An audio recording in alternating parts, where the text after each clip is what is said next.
চোটটা খাওয়ার পর লাবণ্য কাঁদতে কাঁদতে সেদিন নিজের বাসায় চলে গিয়েছিল। যাওয়ার আগে বলে গিয়েছিল ও আর কখনো আমার সামনে আসবে না। আমি সেদিন ওকে অনেকবার সরি বলার চেষ্টা করেছি, কিন্তু ও আমার একটা কথাও শোনেনি। আমার বাসা থেকে বের হয়ে সোজা নিজের বাসায় চলে গিয়েছিল। তারপর থেকে পুরো 1 মাস ওর সাথে আমার কোনো যোগাযোগ হয়নি। ও নিজেকে একদম ঘরবন্দি করে ফেলেছিল। সমস্ত ফ্রেন্ড আত্মীয় স্বজনদের সাথে কথা বলা বন্ধ করে দিয়েছিল। আমি ফোন দিলে আমার ফোনটাও রিসিভ করতো না। মেসেজ দিলে মেসেজগুলো সিন করে রেখে দিত, কিন্তু কোনো রিপ্লাই দিত না। এইভাবে পুরো 1 মাস কেটে গিয়েছিল। 1 মাস পর লাবণ্য হুট করেই ভার্সিটিতে এসেছিল। আমি ক্যাম্পাসের একপাশে দাঁড়িয়েছিলাম। লাবণ্যকে আসতে দেখে আমি ওর সাথে কথা বলার জন্য দ্রুত ওর দিকে এগিয়ে যাচ্ছিলাম। ঠিক তখনই কোথা থেকে রুহি এসে হাঁটু গেড়ে বসে ভার্সিটির সবার সামনে আমাকে প্রপোজ করলো। আমি রুহিকে রিজেক্ট করতেই যাচ্ছিলাম, তার আগে লাবণ্য কাঁদতে কাঁদতে ভার্সিটি গেট দিয়ে দৌড়ে বের হয়ে গেল। আমিও দৌড়ে ওর পিছনে পিছনে গেলাম, কিন্তু যতক্ষণে আমি ওর কাছে পৌঁছেছিলাম ততক্ষণে সবকিছু শেষ হয়ে গিয়েছিল। আমার লাবণ্য আমাকে ছেড়ে অনেক দূরে চলে গিয়েছিল। সাজিদের কথা শুনে মিহির চমকে উঠে ওর দিকে তাকালো, তারপর অবাক কণ্ঠে বলল, অনেক দূর চলে গিয়েছিল মানে? কোথায় গিয়েছিল? সাজিদ কম্পিত সুরে বলল, লাবণ্য কোনো দিক না তাকিয়ে রাস্তার মাঝখান থেকে দৌড়ে যাচ্ছিল। ঠিক তখনই একটা দ্রুতগামী বাস এসে আমার লাবণ্যকে একদম পিষে দিয়ে চলে গিয়েছিল। আমার চোখের সামনে সবটা শেষ হয়ে গিয়েছিল, কিন্তু আমি কিছুই করতে পারিনি। হতভম্ব হয়ে দাঁড়িয়ে দাঁড়িয়ে শুধুমাত্র আমার ভালোবাসা মানুষটার রক্তাক্ত শরীরের ছটপটানিটা দেখেছিলাম। শেষবারের মতো একবার ওকে বলতে পারিনি আমি যে ওকে কতটা ভালোবাসি।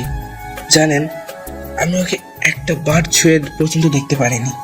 ওর শরীরটা একদম ক্ষতবিক্ষত হয়ে গিয়েছিল, সেজন্য কেউ আমাকে লাবণ্যের কাছেই যেতে দেয়নি। কথাটা বলতে বলতে সাজিদের চোখে দিয়ে পানি গড়িয়ে পড়লো। মিহির তো কদম পিছিয়ে গিয়ে হতবাক হয়ে সাজিদের দিকে তাকিয়ে রইল। সাজিদ চোখের পানি মুছে নিজেকে সামলে নিয়ে বলল, সেদিন যখন শপিং মলে গিয়েছিলাম তখন মেঘের কাছে থেকে আমি আপনার আর সাইফার ব্যাপারে সবটা জানতে পারলাম। তারপর যখন শপিং থেকে ফিরে সাইফার কাছে শুনলাম আপনি ওকে আমাদের সাথে শপিংয়ে যেতে দিবেন না বলে ওকে আটকে রেখেছিলেন, তখন আমি মেঘের সাথে মিলে একটা প্ল্যান করি, আপনাকে জেলাস থেরাপি দেওয়ার মিশন শুরু করলাম। আমি আমার মিশনে সাকসেসও হলাম, কিন্তু মিশন সাকসেস করতে গিয়ে আপনি আমার চেহারার নকশাই চেঞ্জ করে দিয়েছেন ব্রো। যাই হোক, এতে আমি একটু মাইন্ড করিনি, কারণ আমি যখনই সাইফার কাছাকাছি গিয়েছি তখনই আপনার চোখে একটা অদ্ভুত ছটফটানি দেখেছি। আপনি আমাকে সাইফার কাছে যেতে দেখলেই একদম উন্মাদের মতো ব্যবহার করতেন, যেটা আমার চোখ থেকে কখনো এড়ায়নি। আপনি স্বীকার করুন আর নাই করুন, আমি খুব ভালো করেই জানি যে আপনি সাইফাকে খুব ভালোবাসেন। শুধু নিজের ইগোর কারণে আপনি সেই ভালোবাসাটা প্রকাশ করতে পারছেন না। সাজিদের কথা শুনে মিহি শুধু অবাকের পর অবাক হচ্ছে। ও কি ভেবেছিল আর এখন কি হচ্ছে? সাজিদ এসব শুধু ওকে জেলাস ফিল করানোর জন্য করেছে, আর ও কি না এতদিন সাজিদকেই শত্রু ভেবেছিল। মেয়েকে এতটা অবাক হয়ে দাঁড়িয়ে থাকতে দেখে সাজিদ এগিয়ে এসে মেহেরের কাঁধে হাত রাখলো, তারপর মলিন মুখে বলল, একটা কথা বলি ব্রো, ডোন্ট মাইন্ড প্লিজ। ভালোবাসার মানুষটা যখন কাছে আছে তখন তাকে ভালোবাসি কথাটা বলে দিন, নাহলে যদি তাকে হারিয়ে ফেলেন তাহলে আর হাজার চেষ্টা করেও তাকে ভালোবাসি কথাটা বলতে পারবেন না। তখন আপনার এসব সো কল্ড ইগোর আর কোনো মূল্য থাকবে না। তাই বলছি, যত দ্রুত সম্ভব সাইফার কাছে গিয়ে নিজের ভালোবাসাটা কনফেস করুন, কারণ এই বিয়ের পর ও আবার লন্ডনে চলে যাবে। তারপর ও আর কখনো এখানে আসবে কি না কে জানে। Please don't waste this time bro. কথাটা বলে সাজিদ মেহেরের কাঁধ থেকে হাত সরিয়ে সাথে এক কোণে রাখা সাইড ব্যাগটা কাঁধে উঠিয়ে নিল, তারপর মেহেরের দিকে হাত বাড়িয়ে দিয়ে বলল, 2 ঘন্টা পর আমার ফ্লাইট, আমি এখন আসি ব্রো। আশা করি আমি খুব তাড়াতাড়ি একটা গুড নিউজ পাবো। আপনি নিশ্চয়ই আমার এত চেষ্টা বিফলে যেতে দিবেন না। মেহের সাজিদের সাথে হ্যান্ডশেক করে বলল, 2 ঘন্টা পর ফ্লাইট মানে? কোথায় যাচ্ছ তুমি? লন্ডনে ফিরে যাচ্ছি, এখানে আমার কাজ শেষ। এবার যা করা সেটা আপনাকেই করতে হবে। মেহের মৃদু হেসে বলল, এতদিনে এত প্ল্যান করলে, আমার হাতে মার খেলে, আমার অপমান সহ্য করলে, আমাকে এতদিনে এত কিছু আমাকে এতক্ষণ এত কিছু বোঝালে, অথচ এখন আসল জিনিসটা না দেখে চলে যাবে? কিছুদিন পর গেলে হয় না? সাজিদ মেহেরের থেকে হাতটা ছাড়িয়ে নিয়ে বলল, না ব্রো, আমাকে তো যেতেই হবে। আর 2 দিন পর আমার লাবণ্যের বার্থডে। সারা বছর আমি যেখানেই থাকি না কেন এই একটা দিন আমি ওর কাছে থাকতে হয়, নাহলে আমার লাবণ্য যে আমার উপর খুব অভিমান করে থাকে। মেয়েটা যে বড্ড অভিমানী জানেন, তাই তো আমার একটা ভুলের জন্য ও আমার উপর অভিমান করে একদম আল্লাহর কাছে চলে গেছে। এখন আমি ওর কাছে গিয়ে ওকে 1000টা বকা দিলেও ও আমার সাথে ঝগড়া করে না। আমি সারাদিন অনিয়ম করলেও আমাকে আর শাসন করে না। আমার কাছে আর কখনো কোনো আবদার করে না, কারণ ও আমার সাথে ফ্রেন্ডশিপ ভেঙে মাটির সাথে ফ্রেন্ডশিপ করে নিয়েছে। আমি এখন ওর কাছে গিয়ে 1000 ফোঁটা চোখের পানি ফেললেও ও সেটা মুছে দিতে আসে না। মেয়েটা একদম আমাকে ভুলে গেছে। কথাগুলো বলে সাজিদ মেয়ের থেকে বিদায় নিয়ে ছাদ থেকে নেমে চলে গেল। মেয়ে শুধু পাকরুত হয়ে সাজিদের যাওয়ার দিকে তাকিয়ে রইল। মরার পরেও কেউ যে কাউকে এতটা ভালোবাসতে পারে সেটা মেয়ের আগে জানা ছিল না। ও কিছুক্ষণ স্তব্ধ হয়ে তাকিয়ে থেকে চোখ জোড়া বন্ধ করে ফেললো। চোখ বন্ধ অবস্থায় হঠাৎ করে মেয়ের চোখের সামনে ভেসে উঠলো সাদা কাপড়ে মোড়ানো সারপা ডেড বডি। এটা দেখে মেয়ের চট করে ওর চোখ জোড়া খুলে ফেললো। তারপর আর এক মুহূর্ত ওখানে দেরি করলো না, দৌড়ে ছাদ থেকে নেমে গেল। তিশা, মেঘ, সারিকা আর সাইফা ওরা 4 জন এক রুমের মধ্যেই ঘুমায়। কিন্তু কালকে রাত্রে মেঘের আসতে একটু লেট হচ্ছে দেখে দরজার লক না করে তিশা, সারিকা, সাইফা ঘুমিয়ে পড়েছিল। ভেবেছিল মেঘকে নিজের কাজ শেষ করে পরে হয়তো চলে আসবে, কিন্তু সকালবেলা সাইফার ঘুম ভাঙতেই ও দেখতে পেল মেঘ এখনো আসেনি। ওর এক পাশে সারিকা, আরেক পাশে তিশা ঘুমিয়ে ঘুমিয়ে এখনো নাক ডাকছে। সাইফা ভাবলো মেঘ হয়তো রাতে অন্য কোনো রুমে শুয়ে পড়েছে, সেজন্য এই রুমে আসেনি। এটা ভেবে ও শুয়ে শুয়ে নিজের মতো করে চুপচাপ করে ফোন টিপতে লাগলো। কিন্তু হঠাৎ করে কোথা থেকে মিহির এসে তরম করে রুমে দরজা খুললো। তারপর কোনো কিছু না বলে দ্রুত দৌড়ে সাইফার উপর চাপিয়ে পড়ে ওকে শক্ত করে আষ্টে পিষ্টে জড়িয়ে ধরলো। মিহিরের এমন কাণ্ডে সাইফা 400 ভোল্টে একটি শর্ট খেলো। মিহির সাইফার কারে মুখ গুজে দিয়ে বলল, I love you Saifu, I love you so much. আমি তোকে ভীষণ ভালোবাসি, তোকে ছাড়া আমি বাঁচতে পারবো না। প্লিজ আমাকে মাফ করে দে। আমি তোর সাথে যা যা অন্যায় করেছি সব কিছুর জন্য I am so sorry. Please তুই আমাকে ছেড়ে কোথাও যাস না। একদমই কথাগুলো বলে থামলো মিহির। সাইফা মিহিরের কথা শুনে একদম হতবাক হয়ে গেল। ও মনে হচ্ছে ঘুমিয়ে ঘুমিয়ে এখনো স্বপ্ন দেখছে। সাইফাকে আরো এক ধাপ অবাক করে দিয়ে মিহির সাইফার কাঠ থেকে মুখ উঠিয়ে ওর ঠোঁটজোড়া দখল করে নিল। সাইফা টাসকি খেয়ে ওর চোখ বড় বড় করে মিহির দিকে তাকিয়ে রইল। এদিকে মিহিরের কথা শুনে সারিকে আর তিশার ঘুম ভেঙে গেল। ওরা ঘুম ঘুম চোখে পাশে তাকাতেই ওদের চোখ থেকে সব ঘুম গায়েব হয়ে গেল। দিশা আর সারিকে একসাথে চিল্লিয়ে উঠে দুজন দড়াম করে পেট থেকে মাটিতে পড়ে গেল।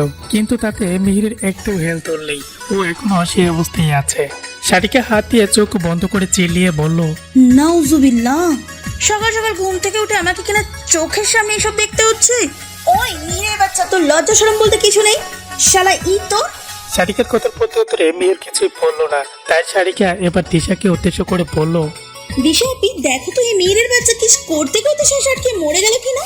দিশা একটা ঝাড়ি দিয়ে বলল, তোর ইচ্ছে হলে তুই দেখ, আমার এসব দেখার কোনো ইন্টারেস্ট নেই। এদের জন্য শান্তিতে একটু ঘুমাতেও পারবো না। যত সব পাগল ছাগল কতগুলো। কথাটা বলে দিশা বসা থেকে উঠে দাঁড়িয়ে কড় কড় করে রুম থেকে বের হয়ে গেল। সারিকা চোখ চেপে ধরে বসা থেকে দাঁড়িয়ে তড়াম করে মিহিরের পিঠের উপর একটা কিল বসিয়ে দিল। তারপর বিরক্ত বড়া কণ্ঠে বলল, নিজে রোমান্স করবি ভালো কথা, তাই বলে সকাল সকাল আমাদের মতন বাচ্চা দুটো মেয়ের ঘুম হারাম করে কাজটা কি তুই ঠিক করলি? মানবতা বলতে কিছু নেই তোর। সারিকার কথা শুনে মিহির সাইফাকে ছেড়ে দিয়ে রাগে দৃষ্টিতে সারিকার দিকে তাকালো। তারপর ধমক দিয়ে বলল, এখনই যদি তুই এই রুম থেকে বের না হয়েছিস তাহলে আমার মধ্যে কত মানবতা আছে সেটা আমি তোকে হাড়ে হাড়ে বুঝিয়ে দেবো। Get lost. মেয়েটার ধমক শুনে সাইফা এক দূরে রুম থেকে বের হয়ে গেল।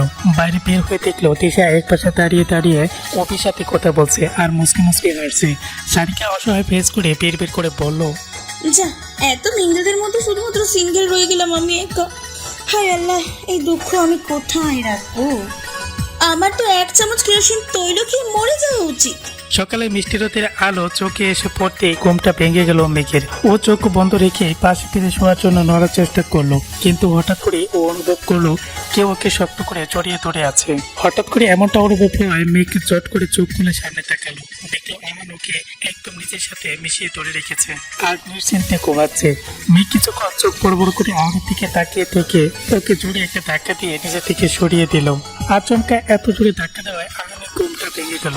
ও কপালে বিরক্তির বাজ ফেলে ঘুম ঘুম চোখে মেঘের দিকে তাকালো। মেঘ আহানের দিকে তীক্ষ্ণ দৃষ্টিতে তাকিয়ে রাগে পড়ছে। আহান মেঘকে উদ্দেশ্য করে বের বের করে বলল, ঘুম থেকে উঠে বাদরের মতো হাত পা চড়া শুরু করে দিয়েছো। তুমি একটু সময়ও শান্ত হয়ে থাকতে পারো না, তাই না? আহানের কথা শেষ হতে মেঘ রাগী কণ্ঠে বলল, আপনাকে যে এতক্ষণে গলা টিপে মেরে দেইনি, এটাই আপনার 14 গোষ্ঠীর ভাগ্য। আপনি আপনাকে না বলেছিলাম আমার থেকে 100 হাত দূরে থাকবেন, তাহলে কোন সাহসে আপনি আমাকে জড়িয়ে ধরে ঘুমোচ্ছিলেন? আহান ব্রুকুসকে বলল, নিজের বউকে জড়িয়ে ধরে ঘুমানোর জন্য সাহসের প্রয়োজন হয় না, একটুখানি রোমান্টিক হলেই হয়। আর তাছাড়া আমি তোমাকে জড়িয়ে ধরিনি। তুমি কালকে রাতে ঘুমের মধ্যে ভয় কাঁপতে কাঁপতে এসে নিজেই আমার সাথে মিশে গুটিসটি মেরে ঘুমাচ্ছিলে। আহানের মুখ থেকে কালকে রাত শব্দটা শুনতে মেয়েকে চোখে মুখে ভয় এবং আতঙ্কে চাপ ফুটে উঠলো। ওর চোখের সামনে একে একে কালকে রাতে সব ঘটনাগুলো ভেসে উঠলো। মেয়ে কিছুক্ষণ থ মেরে বসে থেকে ভীত দৃষ্টিতে আহানের দিকে তাকিয়ে বলল। আচ্ছা, আমার ফোনটা কোথায়? আহান একটা ডোন্ট কেয়ার ভাব নিয়ে বলল। কি জানি, মনে হয় এখনো গার্ডেনেই পড়ে আছে। আহানের কথা শুনে মেঘ তড়িৎ করিতে বেড থেকে নেমে দরজার দিকে পা বাড়াতে নিলেই আহান এগিয়ে এসে মেঘের হাত ধরে ফেলে। তারপর ব্রুকুসকে বলল, কোথায় যাচ্ছ? ফোনটা নিয়ে আসতে। আহান ছোট ছোট করে মেঘের দিকে তাকিয়ে বলল। এই অবস্থায়?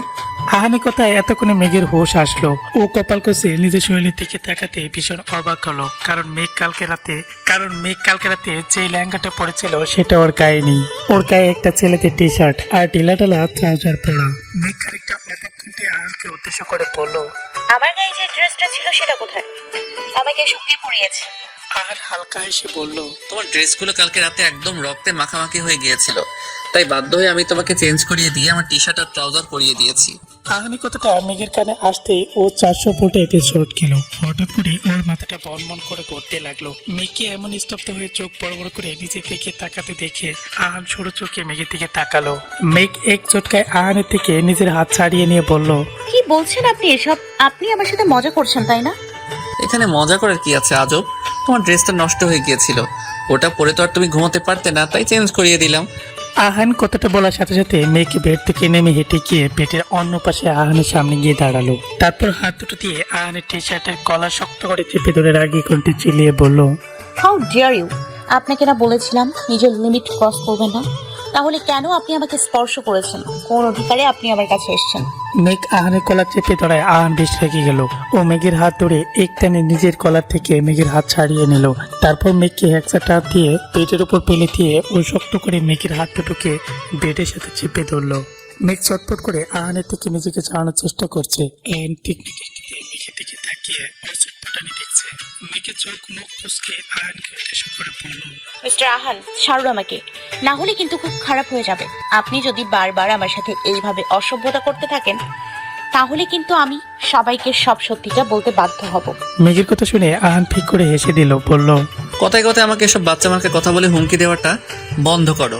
তোমার কি মনে হয় তোমার এসব হুমকি শুনে আমি ভয়ে চুপসে যাব? মেঘ অগ্নিদৃষ্টিতে আহানের দিকে তাকিয়ে বলল, আমি মোটেও হুমকি দিচ্ছি না, আমি যেটা বলেছি খুব তাড়াতাড়ি সেটা করেও দেখাবো। আহান মেঘের দিকে একটু চোখে ওর নাকে নাক কষে দিয়ে বলল, তাই নাকি? তাহলে তো আরো ভালোই হবে। এখন নিজের বউকে চুপি চুপি করে রুমের মধ্যে নিয়ে এসে রাখতে হয়, আর তখন ওপেনে সবার সামনে থেকে তোমাকে কোলে তুলে নিয়ে আসবো। মেঘ তাচ্ছিল্য হাসি দিয়ে বলল, আপনার এসব দিবা স্বপ্ন কখনো সত্যি হবে না। আর মাত্র কিছু দিনের অপেক্ষা, এর মধ্যেই আমাদের ডিভোর্সের কাগজটা চলে আসবে। তারপর আপনি একদিকে চলে যাবেন আর আমি আরেকদিকে চলে যাব। আমাদের আলাদা হওয়াটা এখন শুধুমাত্র সময়ের অপেক্ষা। মেঘের কথা শুনে আহান স্ত্রী দৃষ্টিতে মেঘের চোখের দিকে তাকালো। তারপর মুচকে এসে শান্ত কণ্ঠে মেঘকে উদ্দেশ্য করে বলল, দিবা স্বপ্ন কিনা জানি না, তবে তোমাকে আমার থেকে কেউ আলাদা করতে পারবে না। আমি আমার লক্ষ্যের একদম কাছাকাছি চলে এসেছি।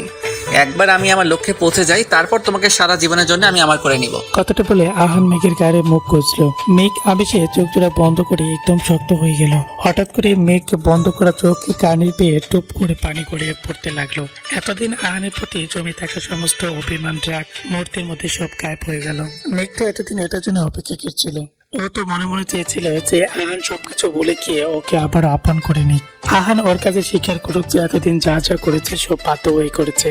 ও এখনো মেঘকে আগের মতোই ভালোবাসে।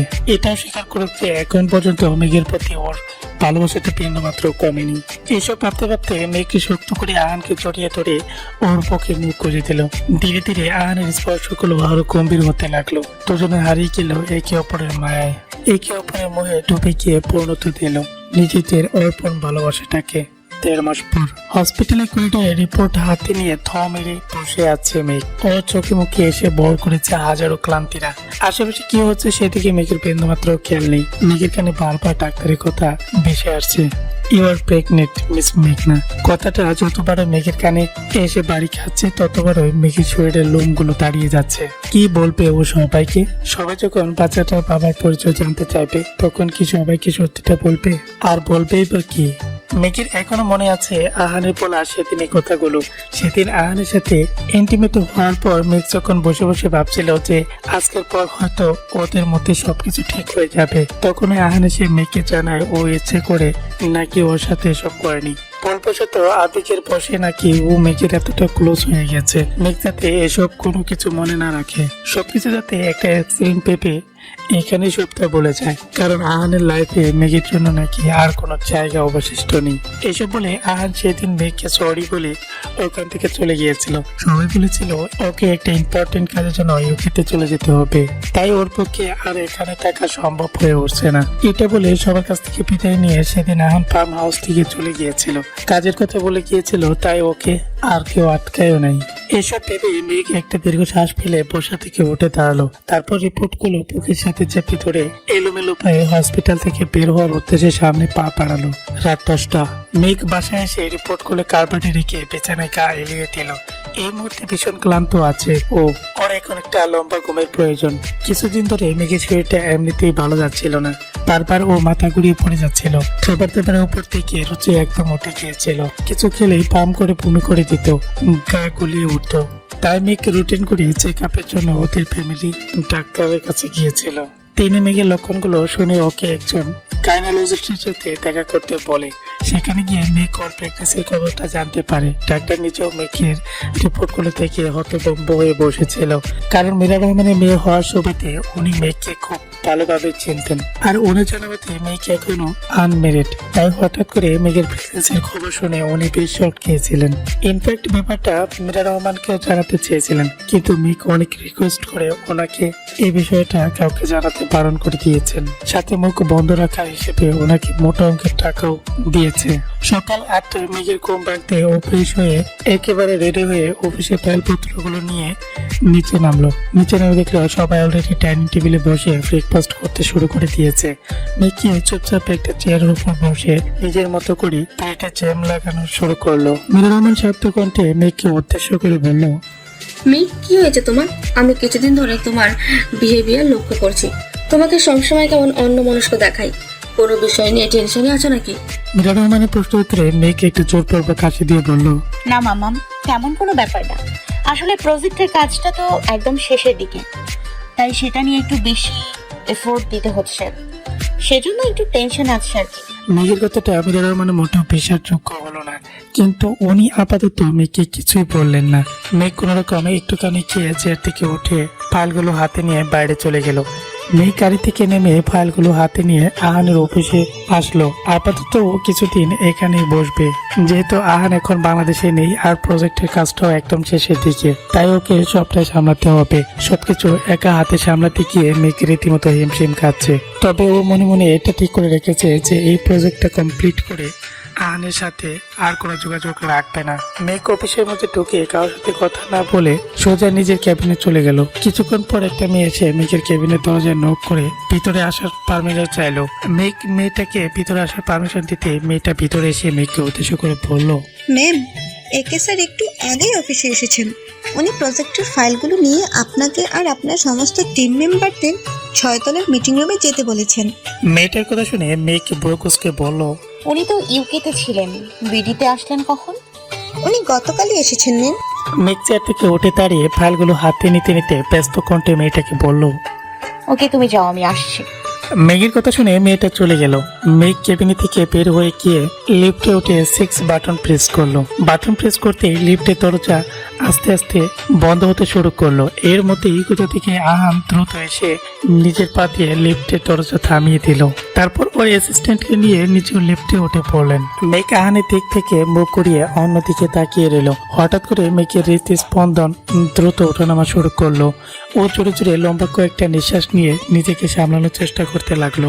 আহান মেঘকে শুনিয়ে শুনিয়ে নিজের অ্যাসিস্ট্যান্টকে উদ্দেশ্য করে বলল,